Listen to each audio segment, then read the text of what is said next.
So let's get started. So our learning objective for today is to be able to understand the basic genomic applications for HALE. What I would request for you to do right now is to go onto a browser, whether it's Chrome, whether it's Mozilla Firefox, and hopefully not Internet Explorer. You would then log into workshop.hale.is. The workshop name for today is BroadE_March 2020. The password is BroadE. Be aware that your password is going to be on full display. It won't come out as stars.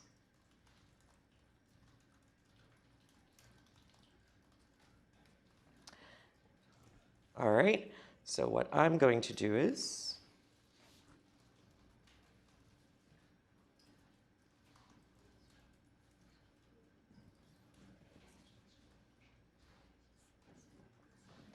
do exactly what you are doing by joining in. So once you're here, click Launch Jupyter, and it will launch you. It was not a pod. What was the word again? A container. All right, so we're hosting this on our pods, and all you have to do is click Open. I apologize for everything that's on my screen right now. Just make it bigger. Yeah. All right. Okay, I think that's big enough. Great. Okay, so we're going to start with practical one. So, can we just check like how many people got in correctly? Does everybody have a container? If you don't, can you raise your hand? Sorry, can you show us the username and password? Username? Of course.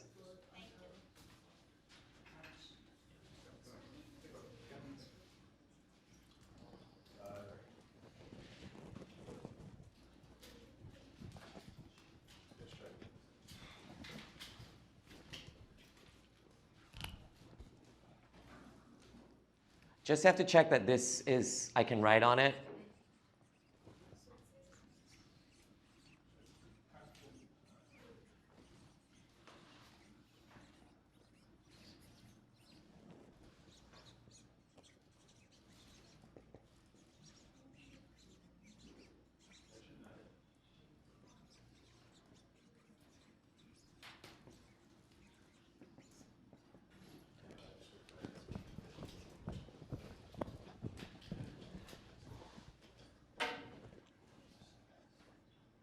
Okay, my screen switched.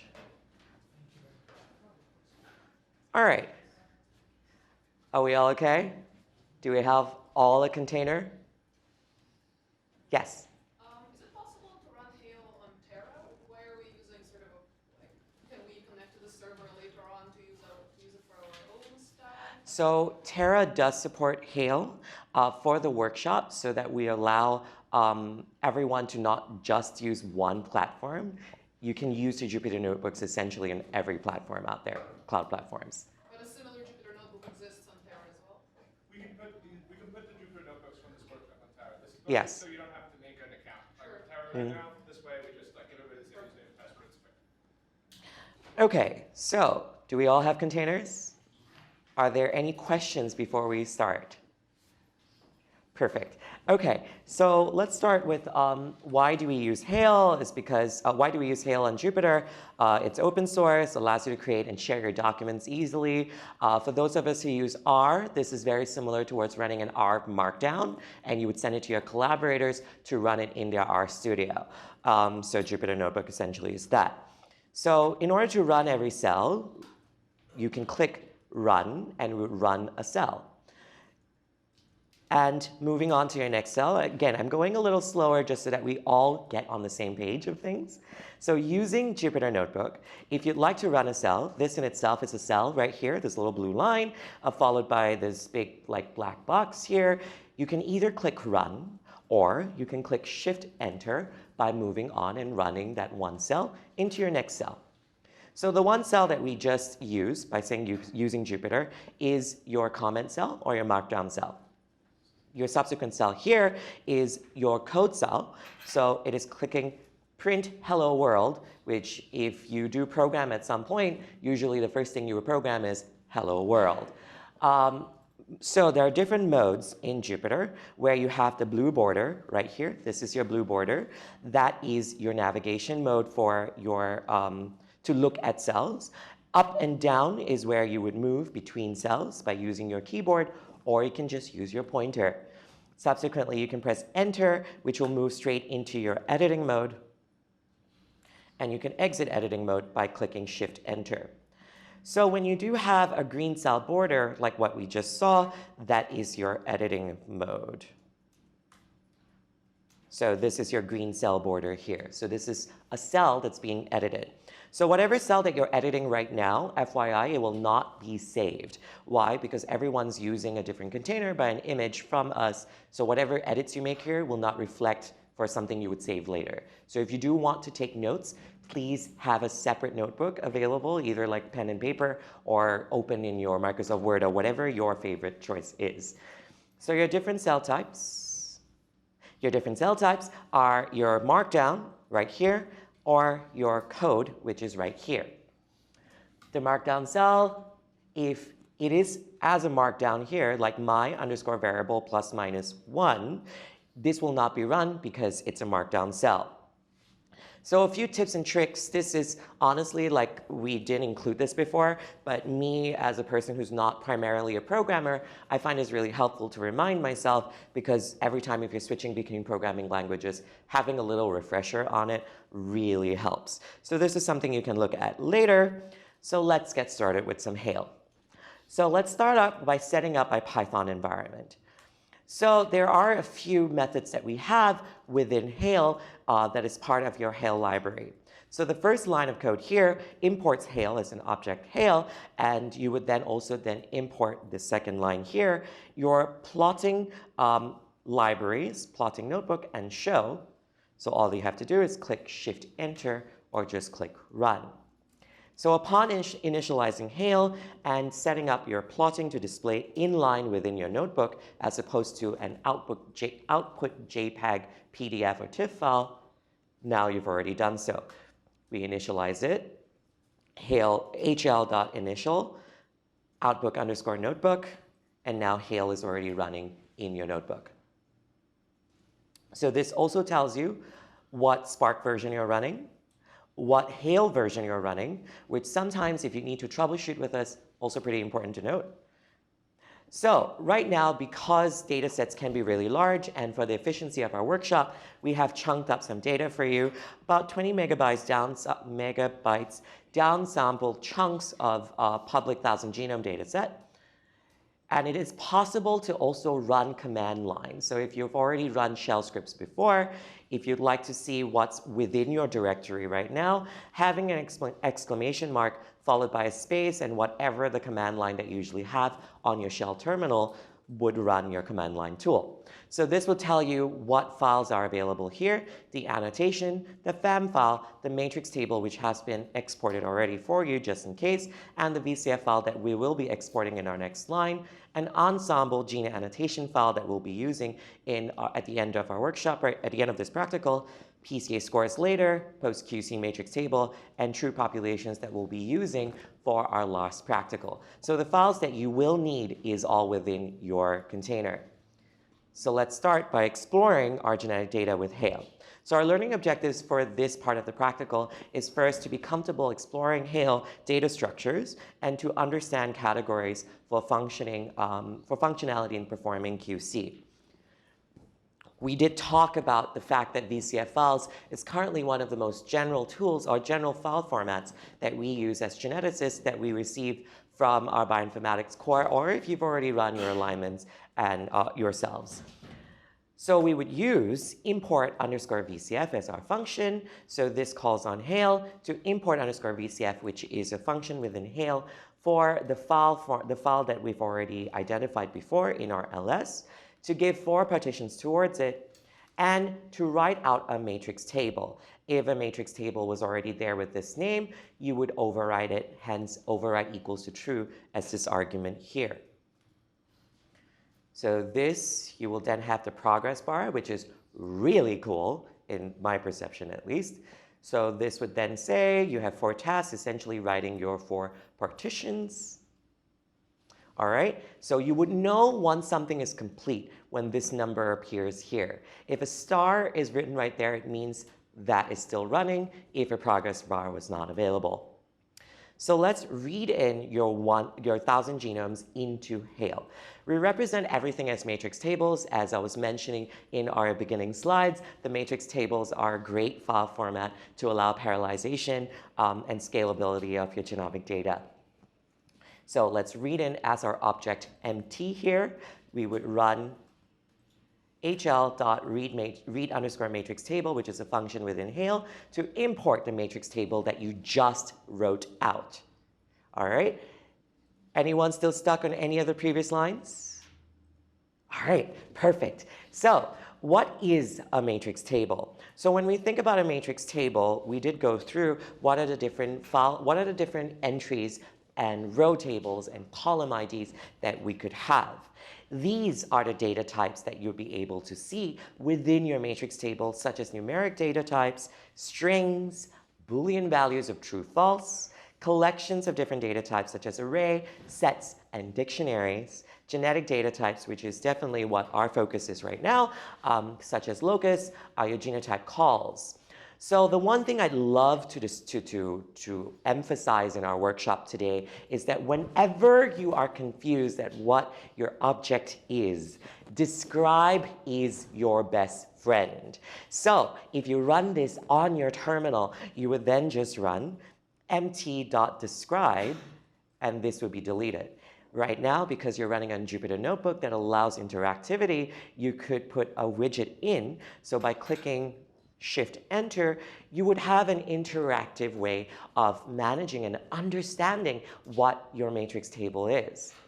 So if you'd like to see, for instance, what are your global values, values that are true throughout your rows, column, and entries, you could see what your fields are. Rows, you could see what your fields are, which are locus and alleles.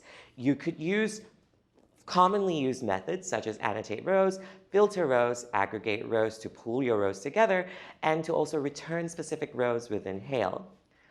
Column, you could also click on this itself or within these tabs in order to see what are within your columns, which right here are your samples.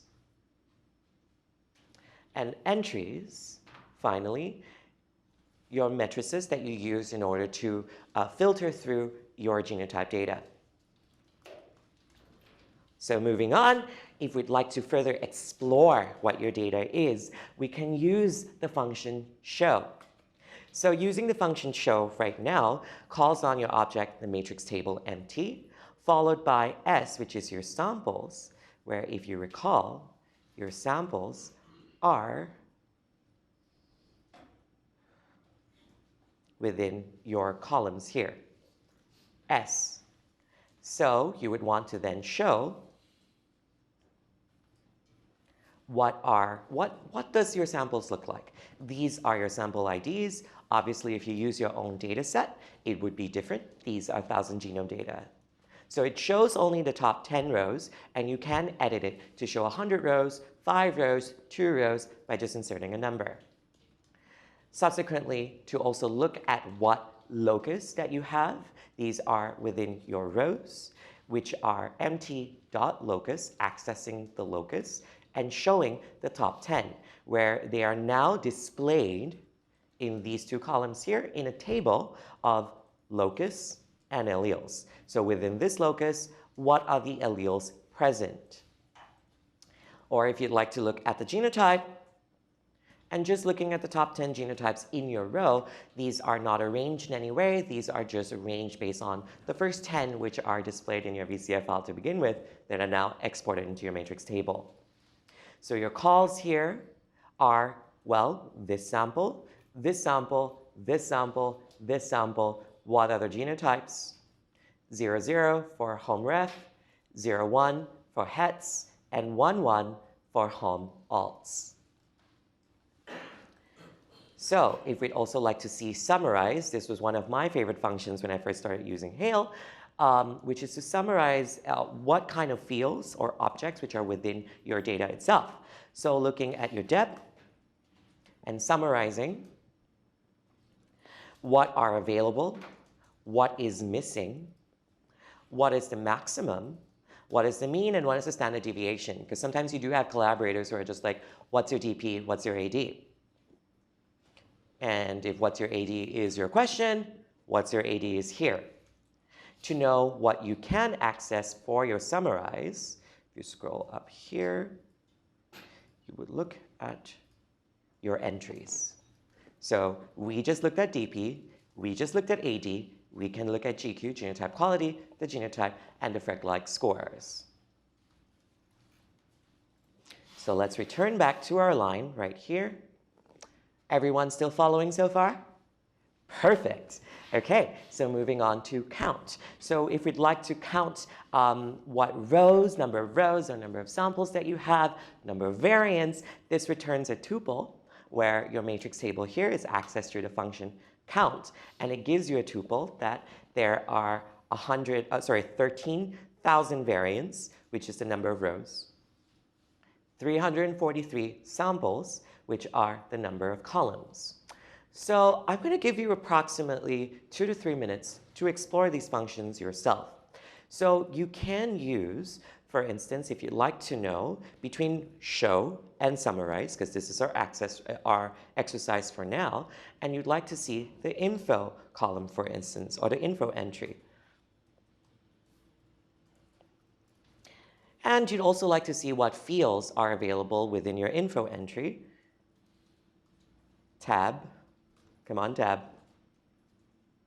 There we go. So once you tap on your tab, tab is on your keyboard. I remember we were doing this workshop one and someone was asking, where is tab on my Jupyter notebook? It's not in a Jupyter notebook, it's on your keyboard. So you can choose LO frequencies, for instance. And so this will give you matrix table, the info of your matrix table, the LO frequencies, and show what is the summary of it. So let's take about a couple of minutes to explore between the different fields which are available for show and summarize. Perfect. So we just only have one question so far and poll everywhere, which is Hail available on Terra? As we've answered, it is. If you'd like to know the implementation of it, we do not have it on our hail.is website, but we do have some documentation on the Terra website. If you have any questions, again, the poll everywhere is Hail 2020 to 22333. All right, so let's move on. So Hail has functions built for genetics, and that is our main thing. Like if we think of staple food, like rice is to Asians, Hail should be to genetics. For example, when we think of Hail for summarizing stuff, there are instinctual functions such as summarize_variance that prints useful statistics to look at your variants themselves. These are separate from the generic summarize function, which supports all of your data and not just your variants. So sometimes as geneticists, we love instinctual, quick and easy functions that you could just pull, such as summarize_variance. So right now, we're looking at Hail that we imported at the first line ever, and we're summarizing our variants for our matrix table. So this may take a little while. There we go. If you have a large data set, it will take a while. So their total variants, 13,000. The alleles per variant, so you have 2 alleles. All of them are biallelic. Counts by allele type, your SNPs, your indels. Your transition transversions are listed here, and the ratios. Variants per contig, where your contig here, it may sound as unintuitive to you, but contig here would be your chromosomes. Some of you who have dealt with computational genetic stuff, you'll be fine with this term. Others, it may take a while for you to figure that out. But essentially, you could summarize your variants, what they look like, what your matrices are, and so let's move on to how also that we also support non-genetic stuff, which are total general purpose functions, because at the same time, we're building this tool for outside of genetics as well, if you'd like to explore other things. So if we were to aggregate rows, for instance, if we return back to genetics, we want to aggregate our rows wherever there is alleles of A and T. using the function aggregate rows, counting where they appear and what alleles they are that are A or T. So we see it returns a tuple of 150 times. If we do have flight data, if you notice, this is a markdown. This data was not imported, obviously. We only have 1,000 genomes right now on your directory. So if we were to aggregate what city someone came from, such as Denver, you could essentially do that. We could also look at what the distributions of categorical data are like. So, for instance, if we were to aggregate rows only by alleles, for instance, it returns an array of tuples such as this allele appears 1 time, this allele appears 6 times, so on, so forth, and returns a pretty large array right now, including all of your indels. So the insertion and deletions, which is what I just mentioned, the indels that are appearing in this data set, they are drowning out all of the interesting counts. And 12 of the possible SNPs which are available here, we can filter for this single variance and sort to uncover some interesting biology that you probably did not see due to the fact of all these indels being here in counts of 1 or 3 or very few. So let's save this in the object SNP counts by aggregating the rows, saving it using an array, counting your counts of your SNPs, and keying it down. So let's see. So if you notice here, all of them are arranged by SNPs. This is a function here arranged by SNPs, where we have this allele here appearing 2,700 times. The difference between this function here that we wrote out for you versus this is that this only contains your single variance, which is most of the time what we're interested in. If you're interested in large indels or just indels in general, then obviously you could ignore this.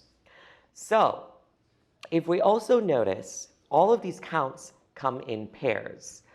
This entire room is filled with geneticists. This is a really easy question, I'm assuming. Why do most of your counts come in pairs?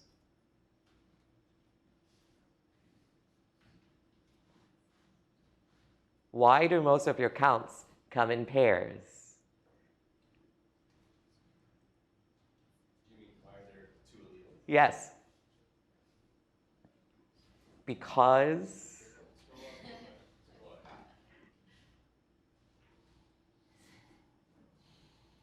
two alleles, and therefore you have 2 pairs of chromosomes. I mean, this is That's essentially just it's like, the pairs of lines. The counts are very similar. yeah. Why are the counts similar?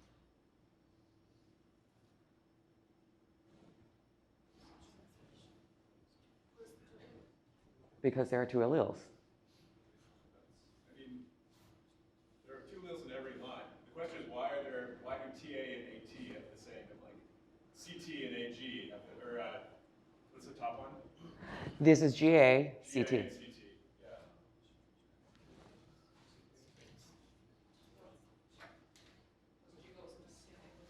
Because what, sorry?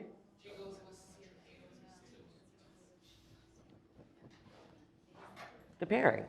Yeah. So again, room full of geneticists. It's like sometimes you just think about it and you're like overthinking it a little bit. So let's move on to annotation and quality control. So now we've already explored some of our data. Let's move on to annotation and quality control. So because we do need to have good data going in, garbage in equals to garbage out. So having good quality control is important. We'll be exploring this a little bit more in practical 2. So let's integrate some sample information into your data. So we do have a few files that we did look at using LLs. We can now look at what is within our annotation file right now just by using a quick head function. And we can import this file here, the 1,000 genome annotation file, as a HAIL table, which is different compared to your matrix table that we described in our slides. So we can consider this as our sample annotation that we can label as the object SA, or the variable SA.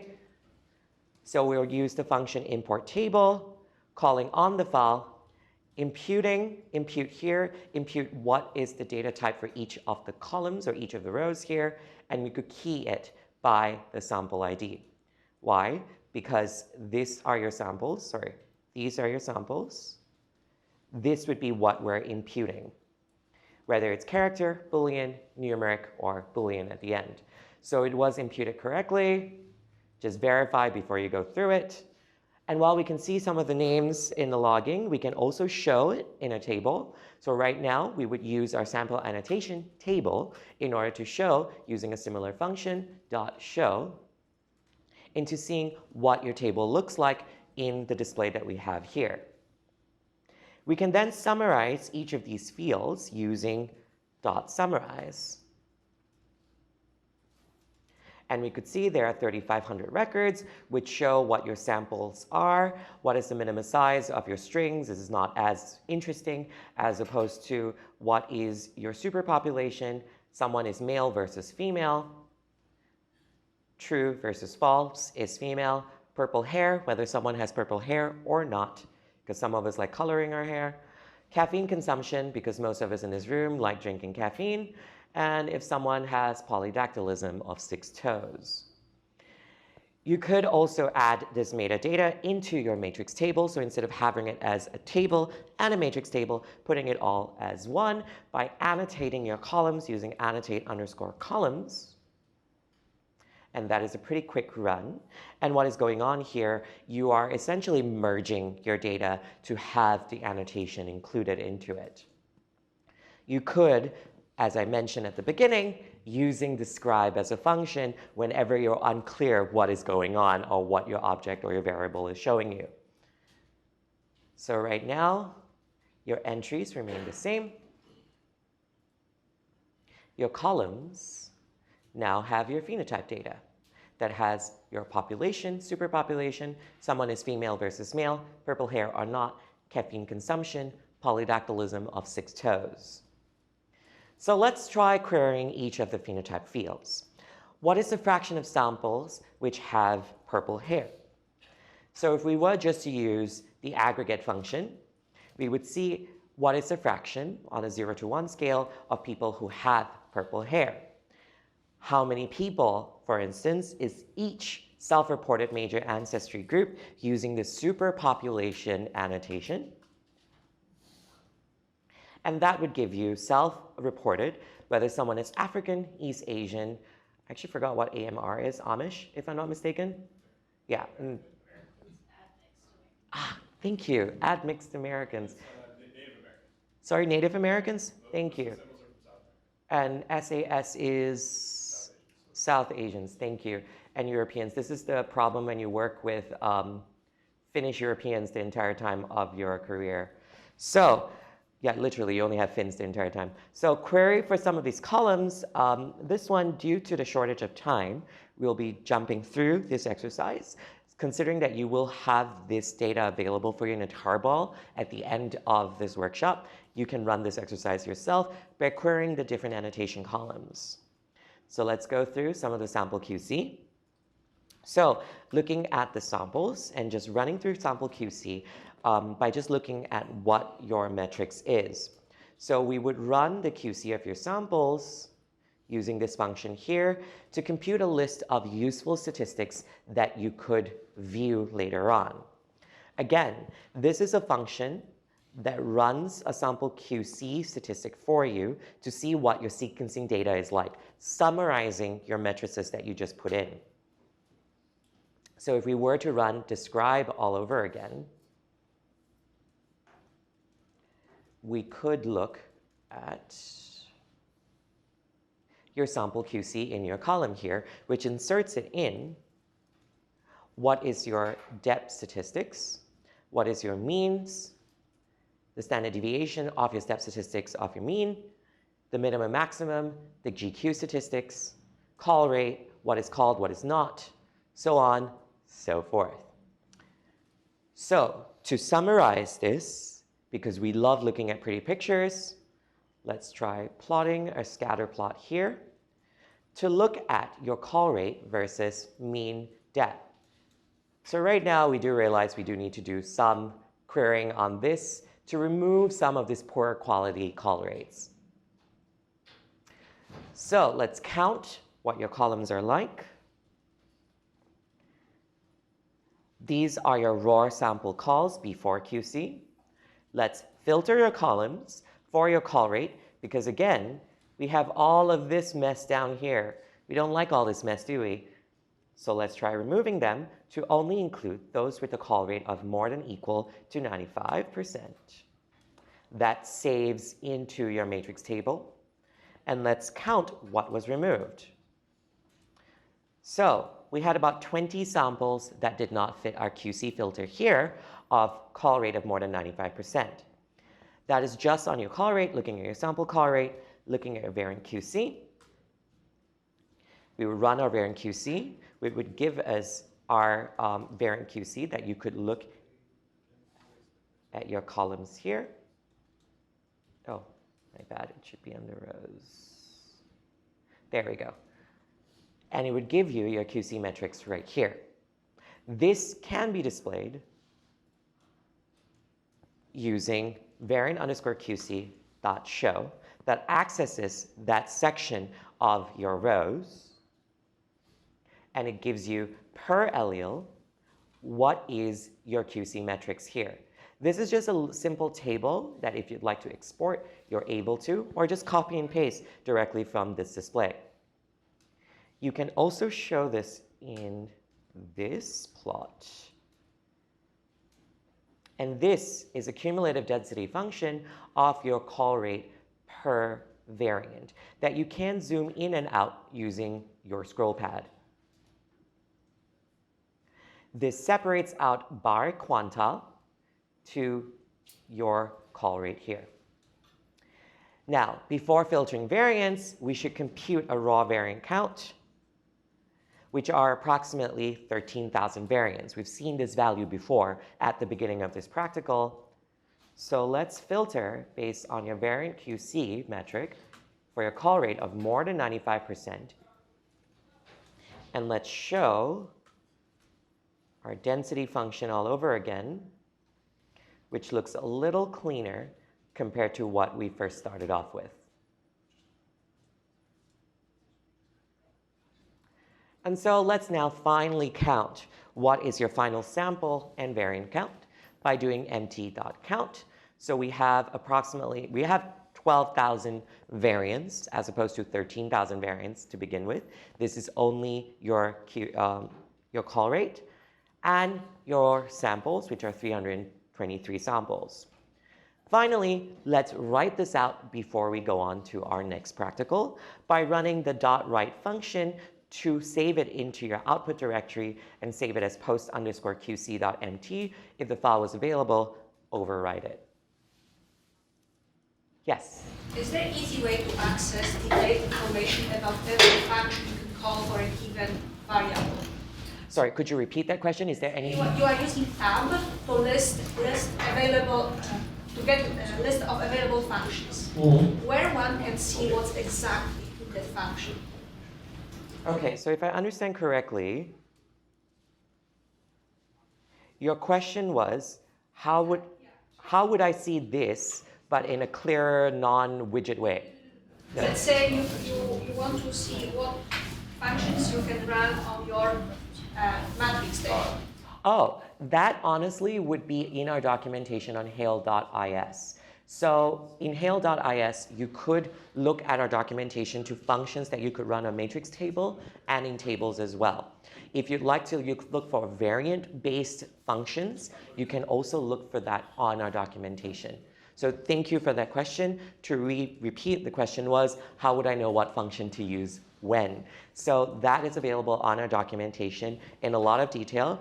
And again, if you can't find it, let us know. Send us a Slack message. I'm available many days and many hours, and most of us too.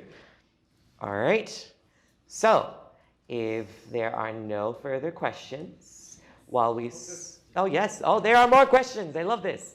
Okay. Yes. How can we save the plots? Because this is an interactive session where we are seeing the plots. If I have to save it, how do we do it? If my trackpad. So there is an export function. If you do have, so that's an... This icon on the plot, I think. don't know if that works. The right Does that work? This On the one, right right? side of the top, there is a- Here. If I don't want to be in an interactive session and if I have to save the plot, is Yeah. there a way? Yes, there is. Is it save image? So what the thing that gets returned for Yeah. HL.plot, any of the plot functions is a bokeh plot, B-O-K-E-H, it's written at the top. And so that plot itself has functions on it to like export to a PNG and whatnot. I have to pull up the documentation for bokeh to remember There. what that function is called. I can probably look while we're taking a break. Yes. So my question is more about the structure of the matrix table. And so when we added like the phenotype and the QC, that went into the rows. Mhm. And I'm just conceptually, what do you have a choice of it also going into the entries, or how do you choose? It goes, so your annotation for your phenotype goes directly into your columns. Oh yeah, sorry, I meant Yeah. So right, I meant columns, not rows. But No, it's okay.